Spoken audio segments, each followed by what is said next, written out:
Good morning everyone. हम नदी के अपरदन और नदी के अपरदन के द्वारा निर्मित स्थल आकृतियों और नदियों के निक्षेप से निर्मित स्थल आकृतियों के बारे में अध्ययन कर रहे थे। तो इससे पहले वाला जो अपना चैप्टर था या मेरी जो वीडियो था मैंने आपको शेयर किया था, उसमें अपन ने ये देखा था कि नदियों के अपरदन से निर्मित कौन कौन सी स्थल आकृतियाँ हैं और नदियाँ अपना अपरदन जो करती हैं कौन कौन सी विधि के द्वारा करती हैं। आज अपन पढ़ेंगे कि नदियाँ अपने अपरदन के द्वारा जो स्थल आकृतियाँ बनाती है तो जो अवसाद अपने साथ इकट्ठा करके आगे जाती है परिवहन करके, तो उनका निक्षेप करती है। तो उस निक्षेप से निर्मित कौन कौन सी स्थल आकृतियाँ होती हैं। भाई निश्चित रूप से नदी अगर पर्वतीय भाग से निकलती है तो बहुत से अवसाद शिलाखंड अपने साथ लेकर के जाती है। नदी अपनी तरुण अवस्था में है, यानी कि स्टार्टिंग में नदी जो है पर्वतीय भाग से निकल रही है तो उसमें वेग है, वेग की तीव्रता है, इसलिए अपरदन अधिक होता है। और नदी जैसे ही मैदानी भाग में आती है नदी का अपरदन का काम कम हो जाता है और साथ में निक्षेप का काम जो है वो अधिक उसका हो जाता है। अपन ने लास्ट वाले चैप्टर में देखा था कि नदी जो है जैसे मैदान पे आती है वैसे ही मियांडर्स बनाती है। ये मियांडर्स जिसको अपन कहते हैं विसर्प, सांप की आकृति में, तो उसके एक तरफ तो निक्षेप करती है एक तरफ अपरदन करती है, यानी कि अपरदन और निक्षेप दोनों ही शुरू हो जाते हैं। तो नदी अपने मार्ग में जब बहती है मैदानी भागों में तो अपरदन कई कारणों से करती है। नदी के निक्षेप के लिए क्या क्या स्थितियाँ होनी चाहिए। तो नदी जब बहती है मैदानी भाग में या तो जब निक्षेप करेगी तो निक्षेप के लिए उसका जो मैदानी भाग है जहाँ पर वो बह रही है उसका ढाल कम होना चाहिए। ढाल अधिक होगा तो नदी का अपरदन का कारण अधिक हो जाएगा, क्योंकि जैसे ही ढाल बढ़ता है, अपन ने पिछले वाले चैप्टर में पढ़ा था कि जैसे ही ढाल बढ़ता है डबल होता है तो जो अपरदन है वो 4 गुना हो जाता है। तो अपरदन जब नदी का ढाल मार्ग में ढाल कम होता है तो नदी जो है अपने साथ लाए हुए अवसाद को बहाने में असमर्थ होती है और अपने साथ लाए हुए अवसाद को वहीं पर बिछाना शुरू कर देती है। और क्या कारण होना चाहिए? नदी का जो जल है उसमें बहुत अधिक विस्तार हो जाता है। मान लेते हैं कि नदी का जो जल है उसमें अचानक से बहुत ज़्यादा पानी आ गया है। बहुत ज़्यादा पानी आने का मतलब है कि बहुत सारी नदियाँ उसमें आकर के मिल गई हैं। जब बहुत सारी नदियाँ उसमें मिल गई इसका मतलब कई बार होता है ना कि सहायक नदियाँ आकर के मुख्य नदी में मिल जाती हैं। तो जब इस नदी के मार्ग में जब छोटी छोटी नदियाँ आकर के मिल जाती है तो बहुत सारा पानी इकट्ठा हो जाने के कारण नदी का जो वेग है वो कम हो जाता है, जिसके कारण कि अपरदन की जो क्रिया है वो कम हो जाती है, बल्कि उसके साथ जो लाया हुआ अवसाद होता है वो जमना प्रारंभ हो जाता है। अब है और क्या कारण हो सकता है कि नदी के मार्ग में मान लो कोई अवरोध आ जाता है कि जिस मार्ग में नदी बह रही है उस रास्ते में कुछ भी कारण हो सकता है, जैसे भूस्खलन हो गया हो, है ना, बालू का स्तूप बन गया हो नदी के मार्ग में, है ना, कोई अवरोध आ गया हो तो नदी क्या करेगी, उसके वेग में कमी आ जाएगी। नदी के वेग में कमी आएगी तो नदी निक्षेप कर देगी। जैसे एक नदी, मान लो ये नदी बह रही है, रास्ते में इसके कुछ अवरोध आ गए, अवरोध बोले तो कोई ऊंची दीवार आ गई, ऐसी स्थलीय आकृति आ गई जिसको उस पानी को आगे बढ़ने नहीं दे रही, तो क्या होगा, अब नदी आगे नहीं बढ़ेगी तो लाए अवसाद को यहीं पर जमा करना प्रारंभ कर देगी। अब है नदी के मार्ग में अवरोध आ जाता है तब भी नदी अपरदन नहीं कम हो जाता है और निक्षेप प्रारंभ हो जाता है। नदी के जल के आयतन में वृद्धि, तो अपन ने पढ़ा था कि वृद्धि अगर हो जाती है, पानी बहुत अधिक विस्तार हो जाता है नदी का, तो नदी का वेग कम हो जाता है। नदी का वेग कम होने से नदी जो है निक्षेप करना प्रारंभ कर देती है।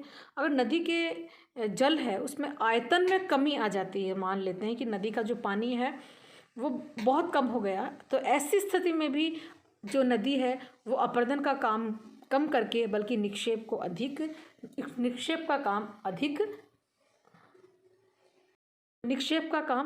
अधिक करेगी।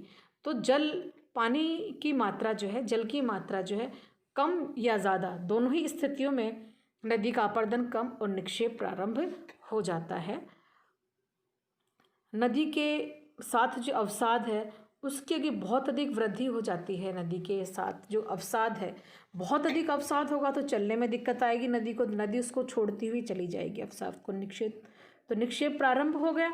अगर अवसाद की मात्रा बहुत अधिक होगी, अपन खुद भी जानते हैं, हम कहीं घूमने जा रहे हैं, हमारे पास बहुत अधिक सामान है तो हमें चलने में दिक्कत होती है, तो हम कम जो बहुत फालतू सामान होते हैं हम उसको छोड़ते चले जाते हैं। जैसे पानी की बोतल्स हम छोड़ देते हैं, खाना का सामान जो लेके जाते हैं उनके जो खाली डिब्बे होते हैं वो अपन छोड़ देते हैं ताकि हमारे को सफ़र में आसानी हो। तो ऐसे ही नदियाँ जो है जब उनके पास बहुत अधिक अवसाद बढ़ जाता है तो क्या करती हैं, अपने लाए हुए अवसाद को छोड़ते हुए आगे बढ़ती है, यानी कि निक्षेप करना प्रारंभ हो जाता है। अब है कि नदी अपने निक्षेप के द्वारा कौन कौन सी आकृतियों का निर्माण करती है, जिसमें जलोढ़ पंख, जलोढ़ शंखु, प्राकृतिक बांध, बाढ़ का मैदान और डेल्टा, यह मुख्य स्थल आकृतियाँ हैं जो कि नदी अपने निक्षेप के द्वारा, जो नदी अपने साथ अवसाद बहा के लाती है, इन आकृतियों का निर्माण करती है। तो जलोढ़ पंख तथा जलोढ़ शंखु क्या होता है, देखो बच्चों, ये मान लो ये पर्वतीय भाग है जहाँ से नदी आ रही थी। ये पर्वतीय भाग है, ये पर्वतीय भाग है और यहाँ से नदी बह करके आ रही है। तो नदी जब यहाँ से बह के आई है तो क्या होगा, जैसे ही पर्वतीय भाग से नदी नीचे आएगी, यहाँ से अगर नदी नीचे आएगी तो क्या करेगी, बहुत सारे अवसाद अपने साथ लेके आई है, लेकिन जैसे ही ज़मीन पे आई इसके वेग में कमी आ गई। इसके वेग में कमी आ गई, इसका मतलब है, क्योंकि वेग में कमी क्यों आई, क्योंकि यहाँ पर धरातलीय भाग आ गया, मैदानी भाग आ गया, तो मैदानी भाग में इसकी गति कम, ढाल कम हो गया, ढाल कम होते इसके वेग में कमी आ गई। वेग में कमी आने का मतलब है कि ये नदी जो अपने साथ बहुत बड़े बड़े शिलाखंड बहा करके ला रही थी, उन शिलाखंडों को यहीं पर इसने छोड़ दिया। तो अक्सर क्या होता है, पर्वतीय भागों पे आप जाके देखो तो जो पर्वत पदीय भाग होते हैं, उन पर्वत पदीय भागों पर पर्वत के पद मतलब पर्वत के पैर नीचे वाले जो भाग होते हैं, वहाँ बहुत सारे छोटे छोटे पत्थरों का ढेर लगा हुआ होता है, जिन्हें कि जलोढ़ शंखु कहा जाता है। यानी कि इस शंखु के पास एक छोटा सा शंखु और बन जाता है, किसका, अवसाद के जमा होने के कारण। और जब ये शंखु कई उसमें फैल जाते हैं पंखे के आकार में, तब इन्हें जलोढ़ पंखु कहा जाता है।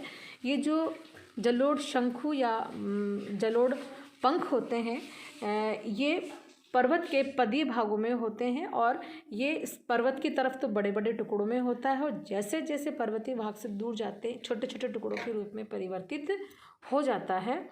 इस प्रकार के जो जलोढ़ शंखु होते हैं, कई बार क्या होता है, जो जैसे भारत में जैसे तराई भाग है, हिमालय का तराई या भाग है, वहाँ पर भाबर और तराई ये जो क्षेत्र है, वहाँ पर इस प्रकार के जलोढ़ शंख और जलोढ़ पंख पाए जाते हैं।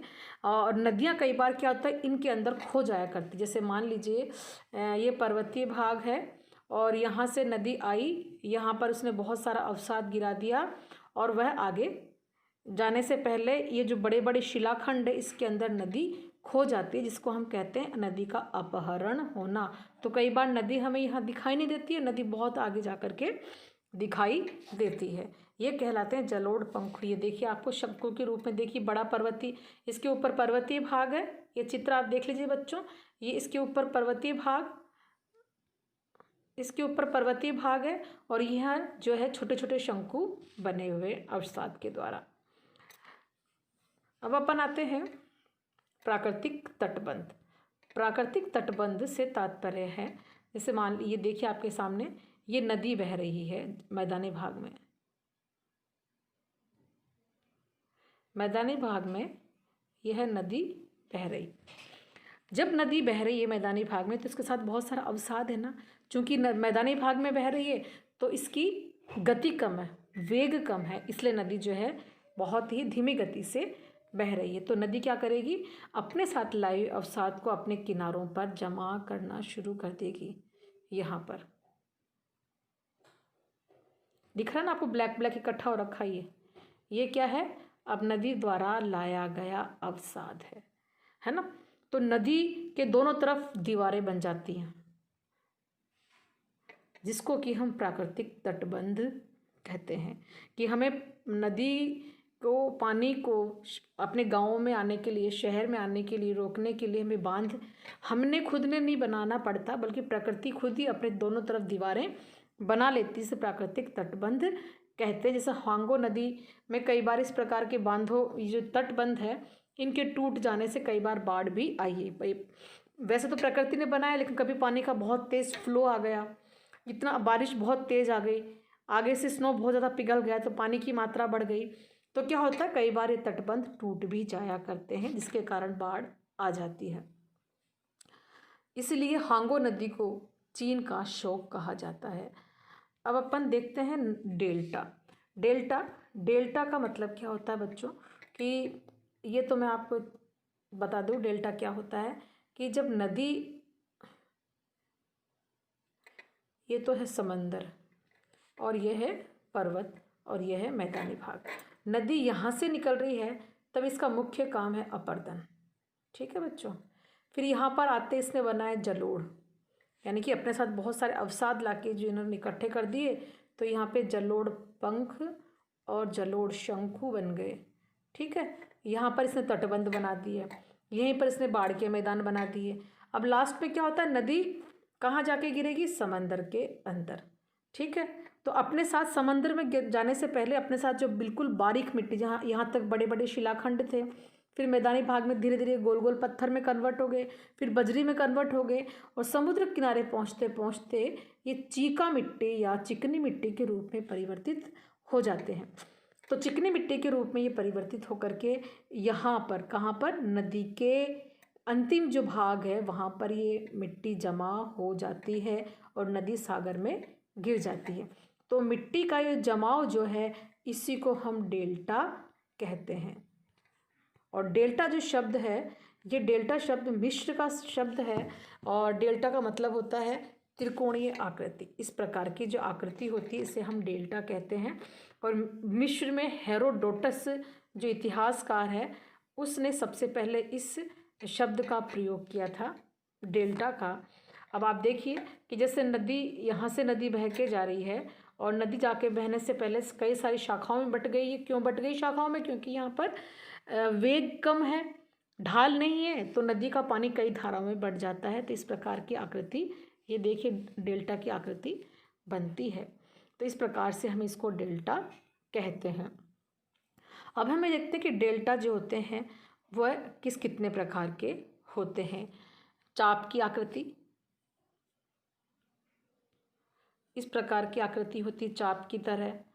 पंजे की तरह आकृति होती है, जो भी अपन ने देखा था ना, चाप की तरह होती है, पंजे की तरह होती है, ऐश्वरी होती है, रुंडित होती है, पालयुक्त होती है। ऐसे कई प्रकार के डेल्टास बनते हैं, जो कि नदी के निक्षेप से निर्मित एक महत्वपूर्ण स्थल आकृति है, जो कि कृषि उत्पादन की दृष्टि से महत्वपूर्ण होती है, जहाँ पर कि जूट और कोकोनट की फसलें बहुत अधिक, यहाँ जो मैंग्रोव वन होते हैं वो भी इन्हीं पर पाए जाते हैं। आपका ये चैप्टर बच्चों आज समाप्त होता है।